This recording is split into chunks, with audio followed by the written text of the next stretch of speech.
ಸ್ನೇಹಿತರೆ, ಪಾಲ್ಗುಣ ಮಾಸದ ಕೃಷ್ಣ ಪಕ್ಷದ ಏಕಾದಶಿಯನ್ನು ಪಾಪ ವಿಮೋಚನಿ ಏಕಾದಶಿ ಎಂದು ಕರೆಯುತ್ತಾರೆ. ಹೆಸರೇ ಸೂಚಿಸುವಂತೆ ಅರಿತು ಅರಿಯದೆಯೋ ಮಾಡಿರುವ ಪಾಪ ಕರ್ಮಗಳನ್ನು ಕಳೆದುಕೊಳ್ಳಲು ಈ ಏಕಾದಶಿಯು ಪ್ರಶಸ್ತವಾಗಿದೆ. ಎಲ್ಲ ಏಕಾದಶಿಯಂತೆ ಈ ಏಕಾದಶಿ ಆಚರಣೆಯನ್ನು ಮಾಡಬೇಕು. ಏಕಾದಶಿ ಕುರಿತಾದ ಕಥೆಯು ಈ ರೀತಿ ಇದೆ.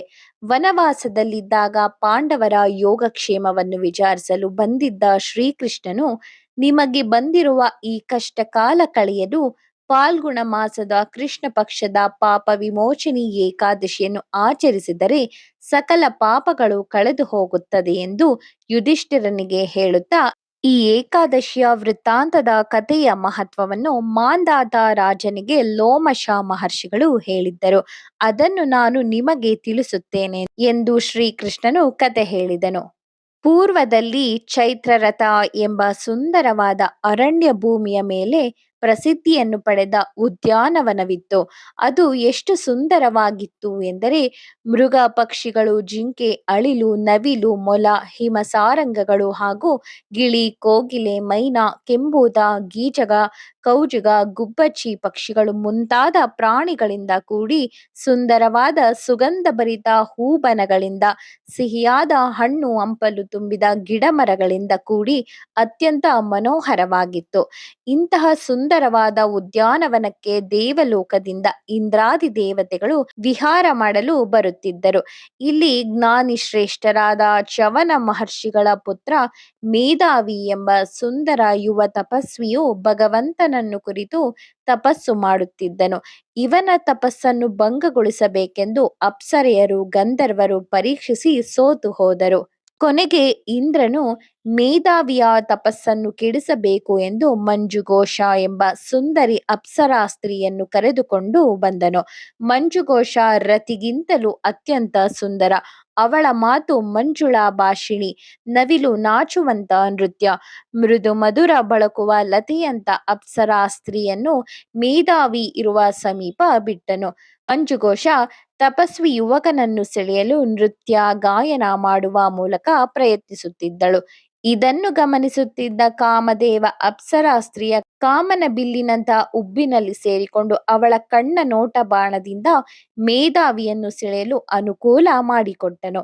ಅಪ್ಸರಾ ಸ್ತ್ರೀ ಮಂಜುಳಾ ಘೋಷಳ ಸೆಳೆತಕ್ಕೆ ಸಿಲುಕಿ ಅವಳಿಗೆ ಮೋಹಪರವಶನಾಗಿ ಅವಳಲ್ಲಿ ಪ್ರೇಮ ಕಾಮ ಭಿಕ್ಷೆಯನ್ನು ಕೇಳಿದನು.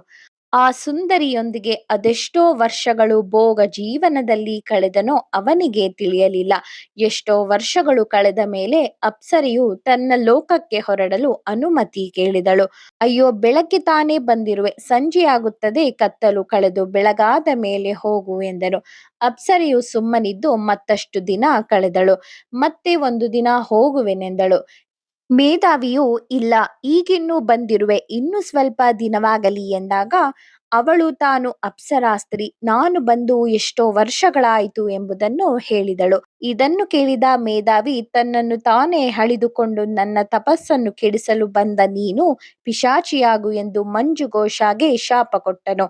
ಶಾಪ ನೀಗಿಸಿಕೊಳ್ಳಲು ಹಿಮಾಲಯಕ್ಕೆ ಹೋದಳು. ತಪಸ್ಸಿನ ತೇಜಸ್ಸನ್ನು ಕಳೆದುಕೊಂಡ ಮೇಧಾವಿ ಮನೆಗೆ ಬಂದು ತಂದೆ ಚವನ ಮಹರ್ಷಿಗಳಿಗೆ ಎಲ್ಲವನ್ನು ಹೇಳಿ ದುಃಖ ತಪ್ತನಾದನು. ಮೇಧಾವಿಯ ತಪಶ್ಶಕ್ತಿ ಕಂದಿದ ಮುಖ ನೋಡಿ ಅವರಿಗೆ ಎಲ್ಲವೂ ಅರ್ಥವಾಯಿತು. ಮಗನಿಗೆ ದುಃಖಿಸಬೇಡ, ಆಗಿದ್ದು ಆಯಿತು. ಸಕಲ ಪಾಪಗಳಿಗೆ ಪರಿಹಾರಾರ್ಥವಾಗಿ ಸುಲಭ ಉಪಾಯವಿದೆ. ಅದು ಪಾಪ ವಿಮೋಚನಿ ಏಕಾದಶಿ ವ್ರತವನ್ನು ನಿಷ್ಠೆಯಿಂದ ಆಚರಿಸಿ ಭಗವಾನ್ ವಿಷ್ಣುವಿನ ಮೊರೆ ಹೋಗು. ಅರಿತೋ ಅರಿಯದೆಯೋ ಮಾಡಿದ ಪಾಪ ಕ್ಷಾಲನವಾಗುತ್ತದೆ. ತಂದೆಯ ಮಾತಿನಂತೆ ಫಾಲ್ಗುಣ ಮಾಸದಲ್ಲಿ ಬರುವ ಕೃಷ್ಣ ಪಕ್ಷದ ಪಾಪ ವಿಮೋಚನಿ ಏಕಾದಶಿ ವ್ರತದ ವಿಧಿವಿಧಾನಗಳನ್ನು ಚಾಚು ತಪ್ಪದೆ ಶ್ರದ್ಧಾ ಭಕ್ತಿಯಿಂದ ಆಚರಿಸಿದನು ಮತ್ತು ಭಗವಂತನ ನಾಮಸ್ಮರಣೆಯನ್ನು ಮಾಡಿ ಪಾರಾಯಣ ಮಾಡಿ ಮುಂದೆ ಹಲವು ವರ್ಷಗಳ ಕಾಲ ತಪಸ್ಸನ್ನು ಮಾಡಿ ತಪಶಕ್ತಿಯನ್ನು ವೃದ್ಧಿಸಿಕೊಂಡು, ಹಾಗೆಯೇ ಅಷ್ಟು ವರ್ಷಗಳ ಕಾಲ ತನ್ನ ಜೊತೆಗೆ ಇದ್ದ ಅಪ್ಸರಾ ಸ್ತ್ರೀ ಮಂಜುಘೋಷಳಿಗೂ ಪಾಪ ವಿಮೋಚನಿ ಏಕಾದಶಿ ವ್ರತದ ಮಹಿಮೆಯನ್ನು ತಿಳಿಸಿದನು. ಪಿಶಾಚಿ ಜನ್ಮದಲ್ಲಿದ್ದ ಮಂಜುಘೋಷ ಮೇಧಾವಿಯ ಸಲಹೆಯಂತೆ ಪಾಪ ವಿಮೋಚನಿ ಏಕಾದಶಿ ವ್ರತವನ್ನು ಮಾಡಿ ಪಿಶಾಚಿ ಜನ್ಮದಿಂದ ಮುಕ್ತಿಯನ್ನು ಪಡೆದು ಇಂದ್ರಲೋಕಕ್ಕೆ ಹೋದಳು. ಪಿಶಾಚಿಗಳಿಗೂ ಮುಕ್ತಿ ಕೊಡುವಂತ ಈ ಏಕಾದಶಿ ವ್ರತವನ್ನು ಸಾಮಾನ್ಯ ಮನುಷ್ಯರು ಮಾಡಿದಾಗ ಪೂರ್ವ ಕರ್ಮಗಳ ಶೇಷ ಈ ಜನ್ಮದಲ್ಲಿ ಮಾಡಿದ ತಪ್ಪುಗಳು ಹಾಗೂ ಶಾಪಗಳಿಗೂ ಸುಲಭವಾಗಿ ಪ್ರಾಯಶ್ಚಿತ್ತ ದೊರೆಯುತ್ತದೆ ಎಂಬುದಾಗಿ ಶ್ರೀಕೃಷ್ಣನು ಪಾಂಡವರಿಗೆ ಕಥೆಯ ಮೂಲಕ ಪಾಪ ವಿಮೋಚನಿ ಏಕಾದಶಿ ವ್ರತದ ಮಹಿಮೆಯನ್ನು ತಿಳಿಸಿ ಈ ವ್ರತವನ್ನು ಮಾಡಲು ಸಲಹೆ ಕೊಟ್ಟನು. ಈ ದಿನದಂದು ವಿಷ್ಣು ಸಹಸ್ರನಾಮವನ್ನು ಓದಬೇಕು, ಜೊತೆಗೆ ಉಪವಾಸ ವ್ರತ ನಿಯಮಗಳನ್ನು ಅನುಕೂಲಕ್ಕೆ ತಕ್ಕಂತೆ ಆಚರಿಸಬೇಕು. ಇದನ್ನು ಆಚರಿಸಿದವರು ದಿವ್ಯವಾದ ವಿಮಾನದಲ್ಲಿ ಕುಳಿತು ವಿಷ್ಣು ಲೋಕಕ್ಕೆ ಹೋಗುತ್ತಾರೆ. ಅಲ್ಲದೆ ಉಪವಾಸ ಮಾಡಿದವರ ಪಿಶಾಚ ಜನ್ಮವು ಕಳೆಯುತ್ತದೆ. ಶ್ರೀ ಕೃಷ್ಣ ಅರ್ಪಣಮಸ್ತು. ಧನ್ಯವಾದಗಳು.